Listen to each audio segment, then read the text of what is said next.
Welcome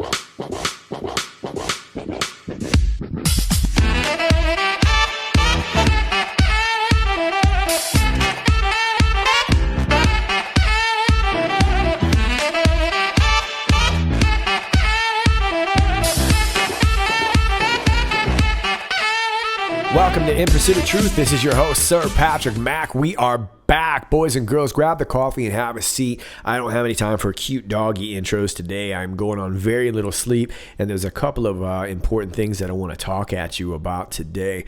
It will not be in regards to either Trump rally, as I've not seen either one yet. I've been handling some business, and so I will have to catch up on those probably after making this video. But we have a lot of other relevant topics that I do want to cover and share with you today.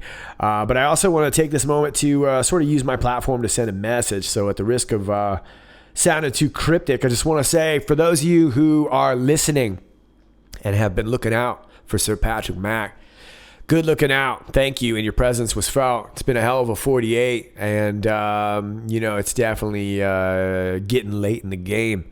And for those of you who are listening who are not looking out for the Mac, I also want you to know that I'm aware of your presence. And my line in the sand's been drawn long ago. So you can spare me the theatrics. I'm going to do what I do. And I suggest worrying about yourself.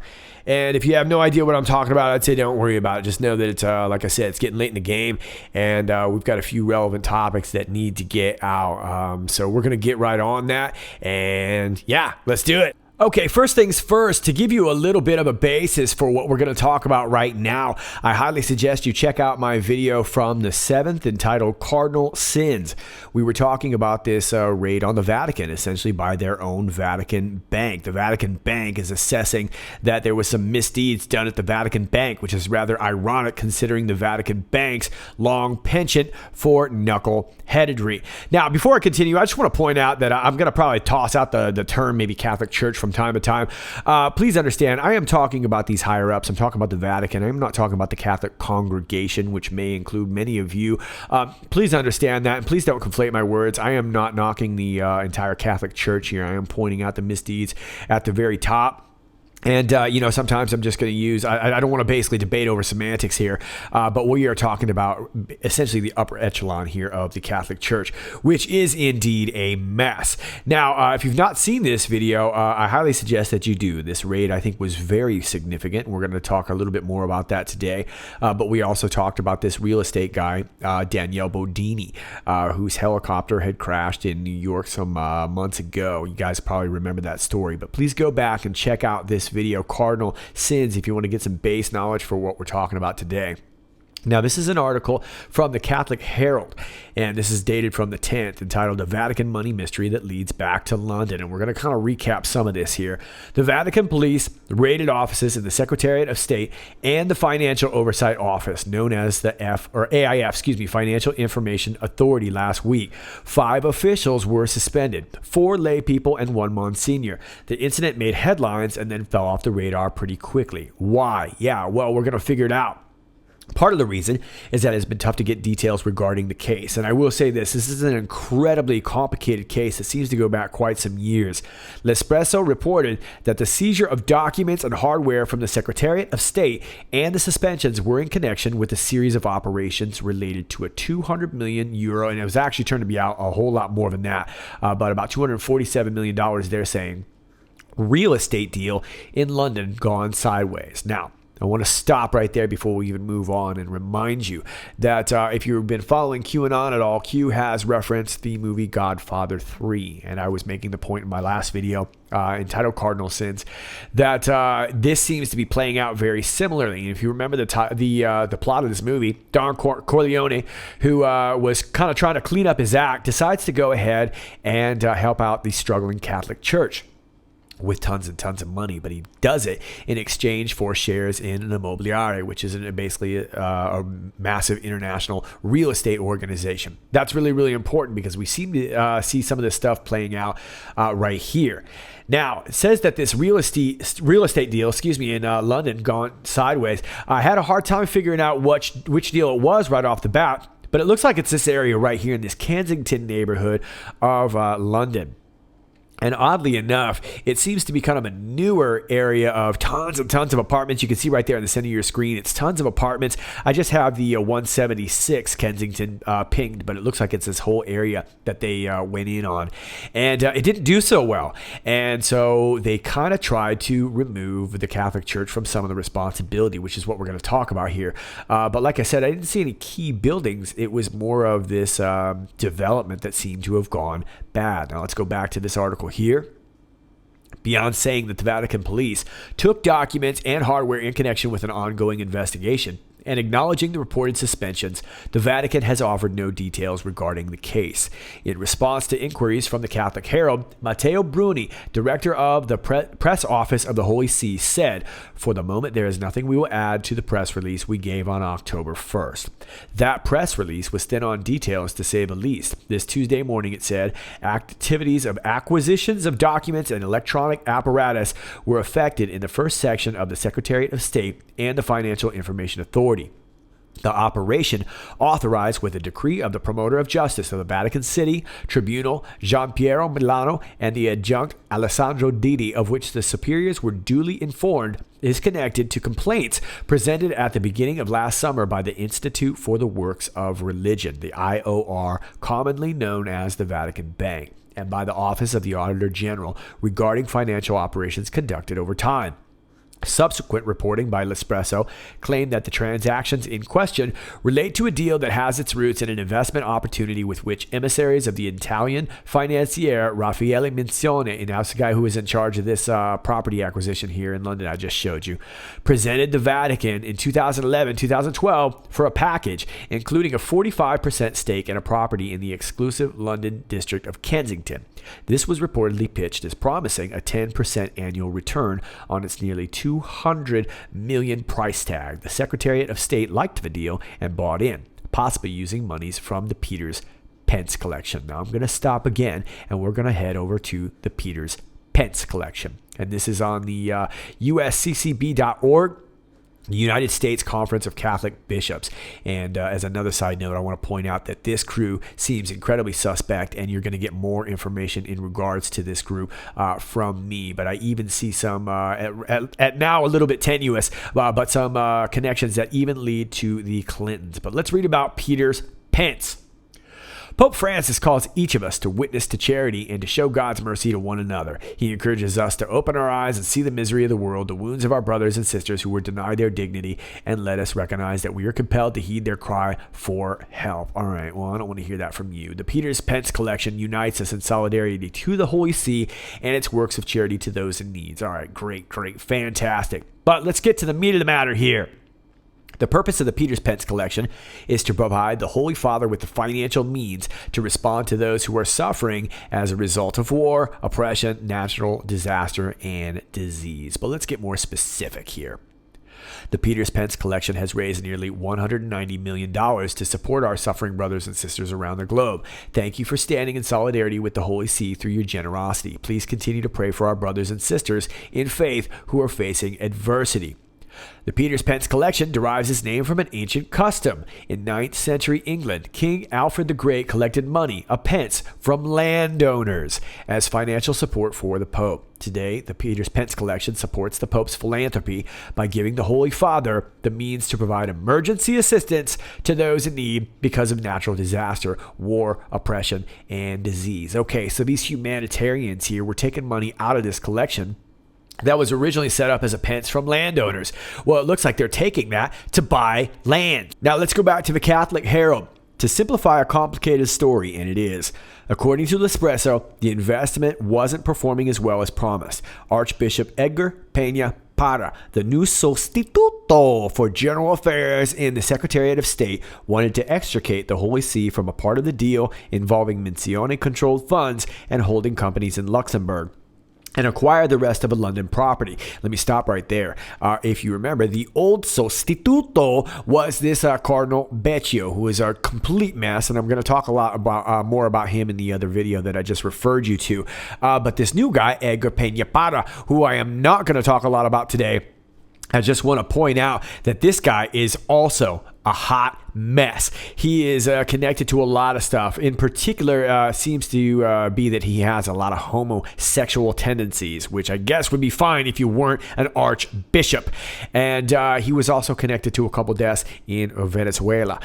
So I just want to let you know, I don't want to skip over him too much, but he's a subject all his own. So he took over for this old BitChute, and the BitChute, of course, was part of the Roman Curia, which is the top ups, basically the administrative arm for the Pope themselves, the Holy See. So both these guys were a mess, and BitChute was actually the guy who was trying to stifle this investigation in the first place, and that resulted in messing with a couple of men's lives. We are going to talk about that. The IOR's leadership were not satisfied with either the terms of Archbishop Peña's proposal or with the manner in which the Archbishop used the IOR as a money spigot, and eventually complained to magistrates. The Auditor General also got involved, and here we are with unanswered questions about an underperforming investment made through complex transactions involving several different interests. Yeah, it sounds like a lot of money moving, right? What gives? The name of some Vatican bigwigs close to the affair are known to the public and other connections. Archbishop Peña, who featured in a note from Archbishop Carlo Maria Vigano over the summer, is one. His predecessor in the Sostituto's office, Angelo Beccio, which you just talked about, on whose watch the deal went down, is now the prefect of the Congregation for the Causes of Saints and a cardinal. So he got a promotion, he got a transfer, and he got a sweet new appointment. Another figure, Monsignor Alberto Perlasca, a former office manager in the first section for general affairs at state, and now the chief prosecutor at the church's highest court, is also reportedly someone who might be of interest to investigators. Wow, so the chief prosecutor is somebody of interest to investigators. You can see how this is a mess. His successor in state, Monsignor Mauro Carlino, look at me, Carlino, who also served as Becchio's secretary, is among the suspended officials. Now let me take you over to the blog of Bishop Pat Buckley, and this guy does great work. Irish guy who is living in the UK, and he does quite a bit in exposing a lot of the misdeeds of the, like I said, the upper echelon of their Catholic Church. And this is from July 2019. Vatican City.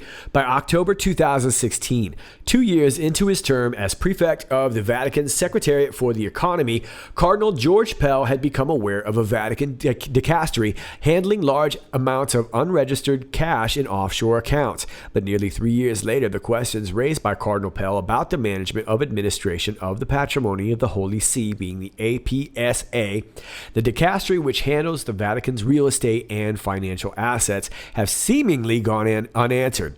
Pell had identified money laundering and fraud risks related to the APSA's use of foreign bank accounts and had questioned particular asset and real estate transactions. Some of you guys probably remember this story. Keen to move swiftly ahead with Pope Francis's mandate to root out mismanagement and possible corruption in Vatican financial operations, the Cardinal Prefect contacted Australian banking friends in London in 2016 to find out more.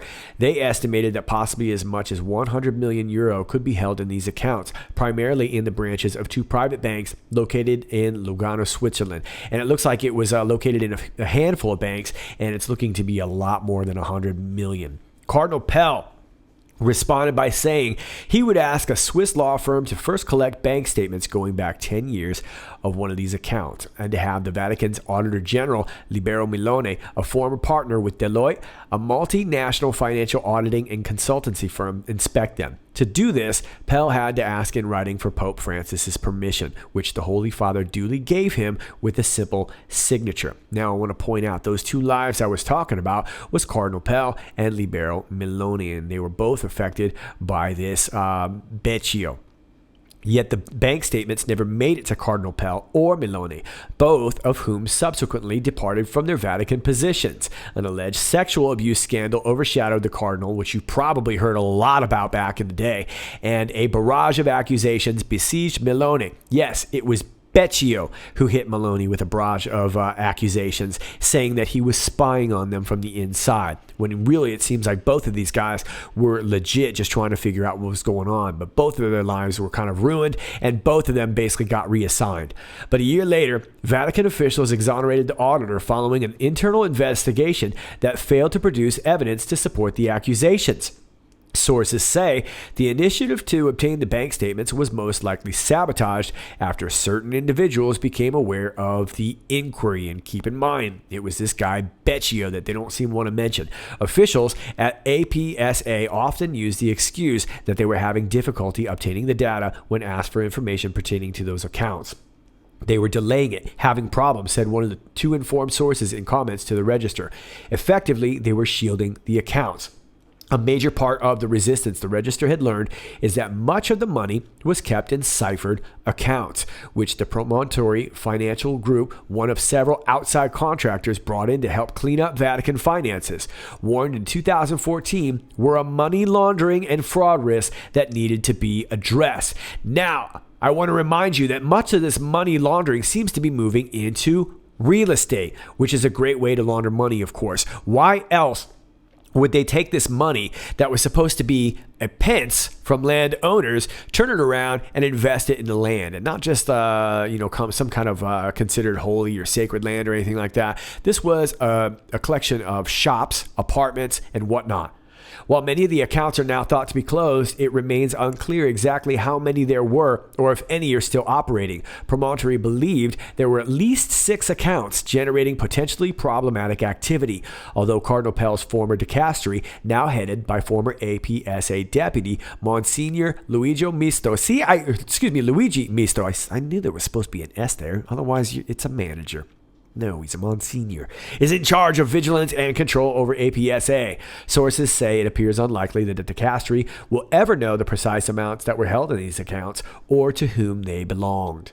Now, let me take you down a little bit further here. The existence of the offshore accounts and the difficulty in accounting for them was confirmed to the Register by a second source familiar with the situation. It became clear as the months went by that there was a hub of corruption within APSA, and related to this were these 2 banks in Lugano, said the source on condition of anonymity. Highly irregular transactions were transiting through these banks. Neither Claudia Chiocca, a director in the Secretariat for the Economy charged with investigating these accounts, nor Archbishop Nunzio Galantino, the current APSA president, responded to the Register's request for comments. Tommaso Di Ruzza, the director of the Vatican's Financial Information Authority, which monitored APSA until 2016, told the Register that as far as he was concerned, it was not correct to describe these as illicit accounts. He said he cannot disclose if we found anomaly indicators. Now, take a breath for a second, because I know this is super convoluted. It is for me too. But I do think this is really, really important. It says down here, the purchase of the London property in 2015, located at 176 through 206 High Street, Kensington. Let's go back to the map so that you can see it again. I have 176 pinged, but it looks like it's this whole area right here, okay, is now viewed by officials as a mistake having been made at the top of the London property market, which experts were referring to as a speculative bubble. And I'm sure that Brexit has a lot to do with that. And with a relatively strong pound that lost significant value after the Brexit referendum a year later. What needs to be stressed is that the real estate APSA manages is not its own to manage, belongs to the church, said the second Register source. Instead, they deal with it like it's theirs only. And if anyone tries to look in and see how they're managing it, the person is seen as an intruder, even if that person happens to be from the Secretariat of State or from the Secretariat for the Economy. And we saw that with this Maloney and Cardinal Pell. Let me just read this little part here. APSA is not the only Vatican body with an apparent aversion to scrutiny.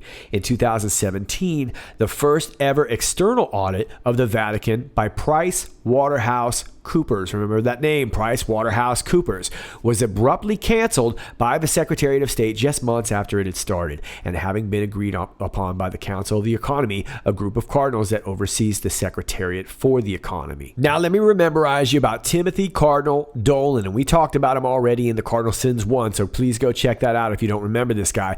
But this was the guy getting hot under the collar when then candidate Donald Trump was roasting him at a dinner. He was seated right in between Donald Trump and Hillary Clinton. You probably remember this very, very famous video where Trump basically excoriates everybody.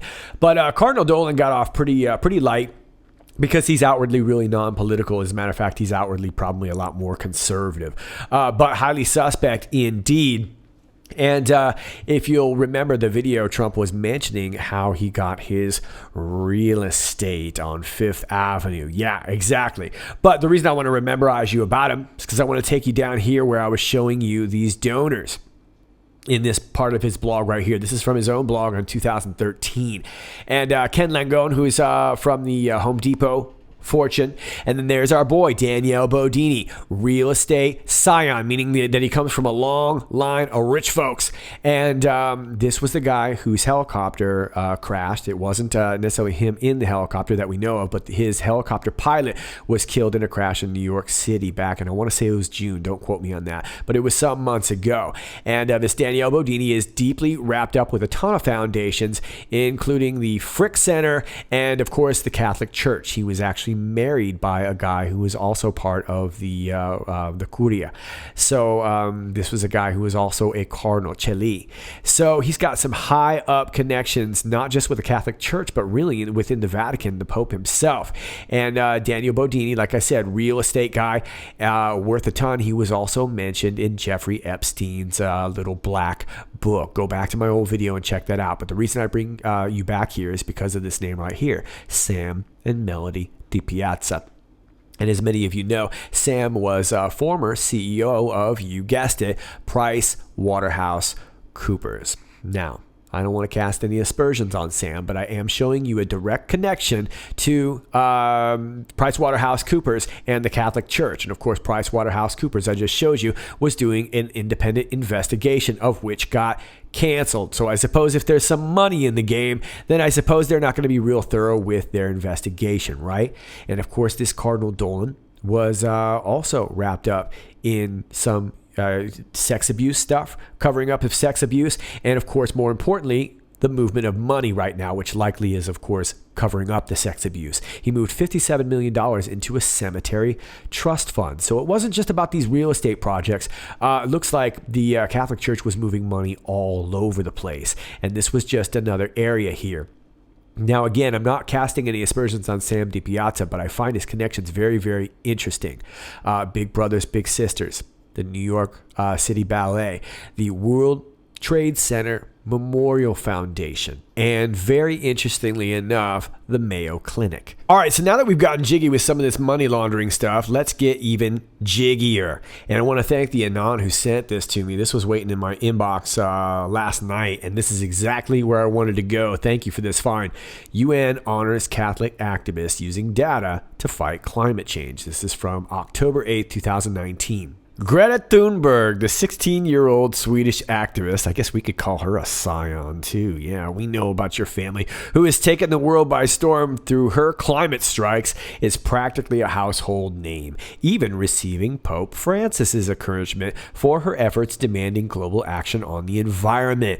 Lesser known, but also enjoying Vatican backing and UN support. Let me say that again. But also enjoying Vatican backing and UN support. Wait a minute, also? So are we saying that Greta Thunberg is also enjoying Vatican backing and UN support? I didn't miss that, did you? Did you miss that? I didn't miss that. Is the work of 30-year-old Molly Burhans, who, while initially discerning to be a nun, discovered that the Catholic Church is one of the world's largest landowners and is now seeking to steward such property and the data that goes with it for the common good. And let me just back you up real quick and rememberize you that our boy Danielle Bodini was also a UN ambassador, and that the Cardinal Celi, who married him, performed his service, was also a UN ambassador. Just saying. Last month, Burhans was the recipient of the United Nations Young Champions of the Earth Prize for North America. Slush fund, becoming the first faith-based organization to receive such an honor for her work in founding GoodLands, an organization which is now mapping the church's global real estate holdings to better understand climate change. Hang on. They are mapping the church's global real estate holdings to help better understand climate change, migration, and a range of interconnected ecological concerns. Hashtag liberal slush funds. Okay, let me stop there real quick. So this GoodLands is this right here. And this has all kinds of suspect going on. GoodLands was created with the mission to enable the Catholic Church to use its extensive land holdings for good, because that's usually what they do when they've got all that. Molly Burhans, a Catholic, an environmentalist, and the founder of GoodLands, had the insight that effective stewardship of church-owned land could have an enormous positive impact on the environment, given that the church is one of the largest landholders in the world. GoodLands is an independent nonprofit corporation. Of course it is. And is not officially affiliated with the Catholic Church. Of course it's not. Or the Vatican. However, since its inception, GoodLands had been building relationships with key church leaders, Vatican officials, and Catholic organizations, and has developed projects for clients at many levels of the Catholic hierarchy in its quest to realize its mission. Okay, that's a fancy way of saying we've got culpable deniability. We're not officially related, even though everything that we do is set up for and with the higher-ups of the Catholic Church. Gotcha. From parish-level environmentally sound practices to global coordination and use of land-based resources. Okay, you know what? I'm just going to stop right there. Slush fund. Slush fund. Okay? Is anyone not seeing this right here? Let me take you down to our little timeline. This is pretty interesting stuff, and this will tell you a lot of what you need to know. Gives a little timeline here of our girl Molly and who she's talking to. She's participating on all these symposiums. Now, I'm not hating on Molly. Who knows what her deal and level of involvement or knowledge of this whole thing is. But this is really, really suspect. But let's go to fall of 2017. Molly meets with Archbishop Cardinal BitChute and shows him print versions of the maps that she has developed. He facilitates an immediate meeting with the Vatican Statistics Office. Molly is then offered an office in the Vatican Statistics Department. Dun, dun, dun. Now let's get back to the article. During a visit to Rome, Burhans sheepishly approached the Vatican Secretary of State to see if she might be able to partner with them in an effort to digitize the church's maps. In 2015, she launched GoodLands, and a year later unveiled the first ever database of maps of the Catholic Church. When I started, no one seemed to have an understanding of what a map is beyond a fresco. Learn to read the maps, she told Crooks, recalling her early days working with church officials. All right, well, here is the crux of the matter. The power of these maps, she believes, will help other Catholic institutions such as NGOs, schools, and other dioceses better understand Catholic infrastructure and demographics. Yeah, it basically helps them understand their operations so much better. Meanwhile, casting worldwide surveillance with all this land that they own. In sum, the church owes an estimated 177 million acres of land. While such ownership presents all sorts of challenges regarding oversight and maintenance, Burhans sees an incredible opportunity. This does seem like an incredible opportunity. Ladies and gentlemen, I just showed you a bunch of clear connections here between all these current situations that are going on, not just with this raid, but the UN now running low on money. This stuff seems to be a little bit of act of desperation, and this raid seems to be more of a cover than anything to what was really, really going on. But this land acquisition, along with all these other NGOs, seem to be affecting, utilizing these kinds of whatever you want to call them, causes, whether it be climate change, immigration, or whatnot, to fund these NGOs. And of course, these NGOs are getting dispersed in all these other different trusts and, real estate deals and whatnot. Obviously, real estate was a massive part of this, but much of this is shielding themselves from the real problem, which is human trafficking, which of course can also be bolstered if they can understand the maps and the infrastructure and the demographics. So this is some pretty wild stuff, but there you go. All right, from the super suspect to the uber super suspect, I guess. This is called shakeout.org. This is regarding the Great Central U.S. Shakeout. Millions of people worldwide will practice how to drop, cover, and hold. Wait a minute, millions of people worldwide. It's the first I'm hearing about it. Seems like you would have wanted to do a better PR campaign, but millions of people worldwide will practice on how to drop, cover, and hold. But if that's not suspect enough, it's going to be at 10:17 a.m. I know, on October 17th. I know. During the Great Shakeout earthquake drills. You can join them today by registering for the 2019 Great Central U.S. Shakeout. Oh, we get to have our own independent shakeout. Participating is a great way for your family or organization to be prepared to survive and recover quickly from big earthquakes, whether you live, wherever you live, work, or travel. If you cannot hold your shakeout drill on the 17th, you can select another day when you register. Yeah, they're not picky. Okay, so this is weird. This is the first that I've ever heard about it. And they're calling this, of course, the Great Central U.S. Shakeout. But they're saying millions of people worldwide are going to practice. Like I said, this is the first that I have heard about this. Now, I know there's been a ton of news in regards to the fires. Sadly, I am not as up to date as many of you are in regards to the fires going on in California. But I do suspect that there is going to be some earthquake action going on out there very soon. And oddly enough, the word that I had gotten was going to be on the 17th. And so now I see this too. So this is pretty strange. And of course, for those of you who do not follow QAnon, the 17 is usually a reference to the 17th letter in the alphabet, which is Q. And so I just wanted to let you guys know about this. And if you've not seen this, I highly suggest checking out this site and seeing if there is something local going on. Maybe it'll give you some sort of answers. But it looks like we are anticipating a great shakeup. Now I want to do a quick addendum to this story that we talked about in my last video from the 9th, entitled Whistle Troller. And this is from Fox. Use of jet fuel contributed to deadly Kokomo plane crash, NTSB reports. A preliminary report from the National Transportation Safety Board says the usage of an incorrect fuel type contributed to a deadly plane crash in Howard County. The crash occurred around 5 p.m. on October 5th. That's 5-5. Between 300 East and 500 East. The twin-engine plane crashed a few hundred yards from the roadway in a soybean field. The sole occupant of the plane, 59-year-old Daniel P. Greenwald, MD of Tampa, died from blunt force trauma. Now, I want to stop real quick.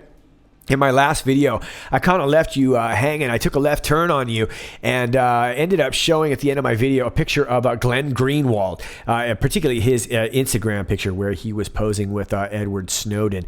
And I had made an editing faux pas and left about 10 to 12 seconds of audio out saying that. All I was pointing out was that Glenn Greenwald's Instagram kept popping up. Not just Glenn Greenwald, but Glenn Greenwald's Instagram picture with Edward Snowden. And so if I took a left turn on you and you were thinking, oh, okay, that made sense up until then, it's because I took a left turn on you and I'm a fail video editor. So yeah, if that helps clear anything up. But anyway, this Daniel P. Greenwald had himself a practice in Tampa. And there's going to be more to this story. I wanted to mostly clear up that little faux pas, but I wanted to point out also that I think there's a lot more to this story than going on. But the official report here says that the plane was filled with about 163 gallons of the fuel. The employee reported the plane's engine sounded typical when started, and it did not hear any radio transmissions from the pilot during his departure. The pilot visually checked the fuel tanks of the airplane before taking off. The winds favored the runway he used, according to the report. Witness told authorities she saw an airplane flying low from north to south before it made a sharp left turn, to the east. The left wing reportedly dipped low, and then she lost sight of the plane. When she approached the accident site, she saw the plane on the ground. Okay, so this seems pretty strange, and in some of my research, which I just want to let you know, I'm going to do more probably on this guy very soon. I wanted to touch on it, first of all, to correct my mistake there, but also to put a call out for anybody who has any interesting stories regarding this, because there's more, and I'd like to have some more time to put it together. I've not been on a computer for the last 48 hours, so I wanted to do some more on this, but I have gotten more information in regards to this story that leads me to think that my original suspicion of this might be closer than I thought. So we might have to do a little follow-up video with this guy, but it turns out this guy had a previous accident. I want to point that out. But he had himself a practice in Tampa by a port near Planned Parenthood, and he does all kinds of plastic surgery stuff, and of course gender reassignment surgery, and that's going to be very, very important. But I'm going to leave it at that for now to let some of these more of your stories come pouring in, and we're going to follow up on this. All right, let's move on. Looks like if you're looking for a refund, you're going to have to wait. We have a planned outage at the IRS from October 12th through the 15th. This service will be unavailable from approximately approximately 8 p.m. Eastern Time on Saturday, October 12th, until approximately 7 a.m. Eastern Time on Tuesday, October 15th, due to planned maintenance. We apologize for any inconvenience. All right, well, this might very well be a very normal thing. I've never really monitored the outages, but a couple of you anon sent this, and given the current global climate, particularly with finances, I thought you might want to know. And finally, I'm going to leave you with some winning, all up in your face. Trump rids major U.S. container port of Chinese communist control. Under a long-term deal sealed by the Obama administration, a Chinese communist company was set to control the second busiest container port in the United States.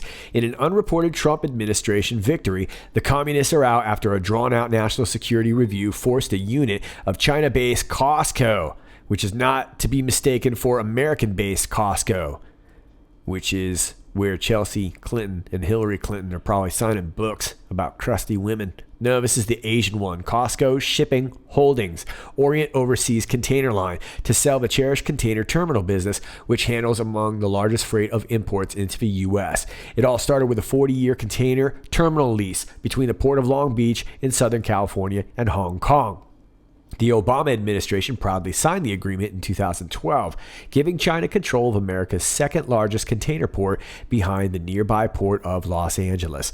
One of the Trump administration's first big moves was to get the communists out of the Port of Long Beach. After a national security review and federal intervention, the Long Beach terminal business, which handles millions of containers annually, is finally being sold to an Australian company called, I'm assuming that's Macquarie Infrastructure Partners. That essentially kills China's decades-long contract with the Obama administration. Okay, well, this is really good news.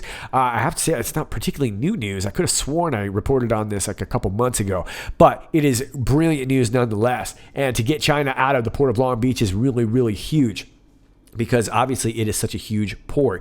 And I would even suggest it might even be more important as to what may lie beneath, hint, hint, wink, wink. But the Port of Long Beach was big not just for commerce, but also for human trafficking. And we've shown time and time again how these containers tend to be related to human trafficking. In particular, many of you will remember the company Evergreen Shipping. And of course, Evergreen was the code name for Hillary Clinton. Evergreen also was a very, very important airline to remember, but that's a different story. But either way, this is really, really huge because it's taking back the Port of Long Beach. And we've seen quite a few different events happening around Long Beach. We had an explosion just recently, and we had a mass attack on a like sort of a festival, a local festival there. So there's big stuff going down by Long Beach. And like I said, I have a feeling that this just is not just about the port, but what may even be beneath that port. And I think there's going to be more to come on that too. But for now, good news. All right, Patriots, that's all I got for you for now. I am going to go catch up on some sleep, first of all, and then probably the Trump rally and fires and planes. Oh my. As always, if you like this video, please click like, share, and subscribe. Thanks to all of you who already do that. And if you're new to my channel, please understand that from time to time, you're going to get unclicked, unnotified, and unsubscribed. I highly suggest bookmarking my page so that you'll be able to find it, because you probably won't see it in your notifications very much either. Susan Wojcicki is not super fond of me as of late. Yeah, it's a true story. Anyway, all my alternate links are down below. Gab, BitChute, Twitter, all that stuff, blah, blah, blah, blah, blah. And my P.O. Box, my email, all that good stuff is down below in the video description. All right, kids, until next time, this is Sir Patrick Mack. Stay funky.